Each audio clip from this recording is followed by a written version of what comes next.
Hi, my name is Hugo and I'm a software engineer at the Open Source Robotics Foundation. Open Source Foundation is a small collective. We're 17, plus or minus 2 or 3 interns, and our mission is to support the development, distribution, and adoption of open source software for use in the robotics research, education, and product development. We're located in Mountain View, California. So to realize our mission, our strategy is simple. We want to provide to robotics what the LAMP stack provides to the web. So tools to make machines see, hear, touch, and plan motion without collisions, for example. So concretely, we're the core maintainers of ROS, the robotic operating system. It's not really an operating system, but it's a set of Ubuntu packages to help you build robots. Let me walk you through some aspects of ROS. So at its core, we have formats to describe the robots because it has a lot of moving parts, and we need to know how they're joined together. Secondly, robots also have multiple computers, usually connected through an IP network. So we have a network protocol that allows processors to stream data back and forth. This is not like HTTP where there's a request response cycle. It's more like video streams or joint position streams, things like that. And this model is very flexible. So ROS also comes with a lot of tools. You can get pre-configured nodes for most of the popular robotic systems, like perception cameras, depth sensors, laser scanners, motion motors, and stuff like that. We also have tools to help you see what the robot sees. So on the right side, you see a Atlas robot looking at his buggy. The top view is the point cloud stream, and the lower view is the laser scans. And you can put all of these things together, and even if you have cameras in your hands and things, we will be able to match the data together. Also, if you want to see inside your robot, we also have a good logging system and a graph library. Finally, if you start modeling your robots according to predefined streams and things, you get access to higher level functionality. Like you can make a robot walk or recognize objects, plan motions, things like that. Finally, last but not least, we spend about half our time building a Gazebo, which is a 3D robot simulator. It generates all the sensor data. You can add noise to the cameras and laser scans and various other sensors. It also supports multiple physics engine. And normally you can run it along the embedded robot code in real time. So what's fun about Gazebo is it's actually funded not by people who make robots, but by international robotics simulation competition. We were the first event in the DARPA's Robotic Challenge, and we're teaming up with NASA for the Space Robotics Challenge. Also, when you use ROS, you're not alone.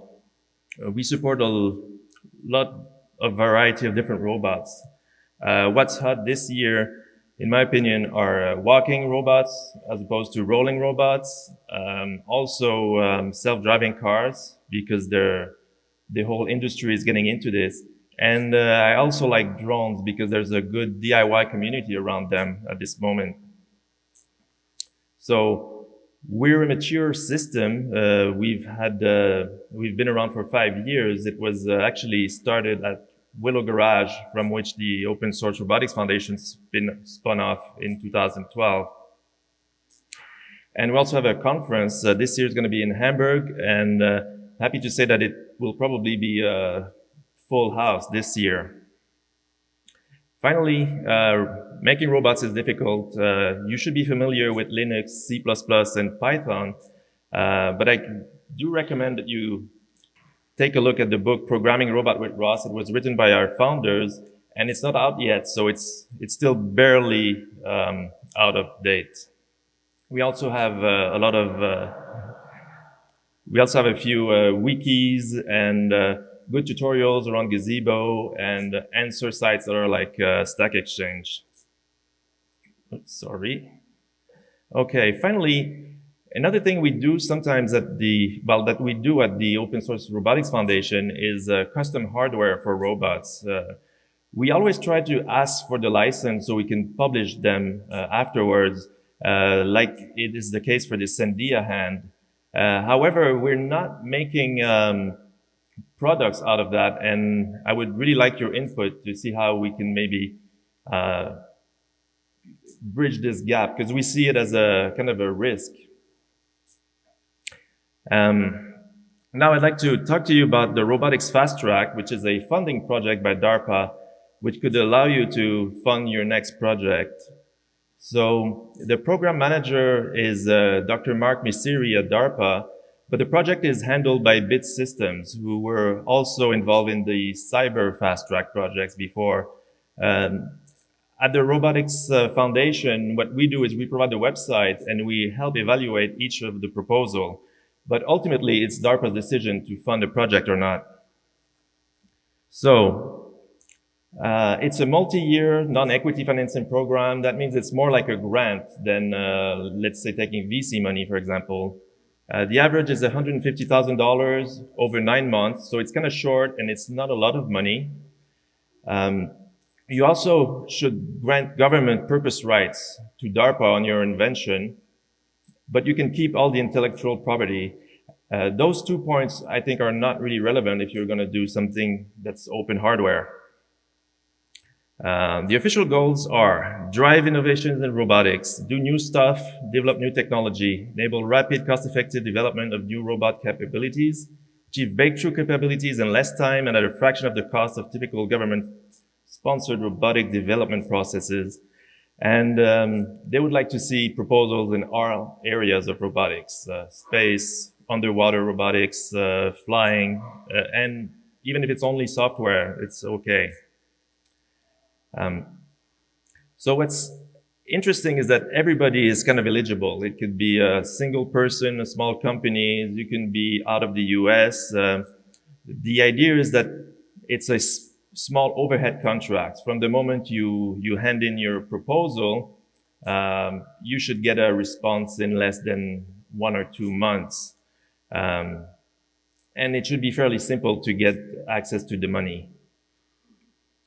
The evaluation criteria are overall scientific and technical merit, relevance to the DARPA mission. So they're looking for revolutionary technology, high payoff, but they're also looking into cost realism. So is the team good enough? Can they really achieve that in the amount of time?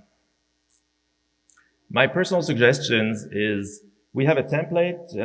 You should follow the template so that you answer all the questions. Don't forget to spend time to describe the problem you're trying to solve and try to do it with numbers.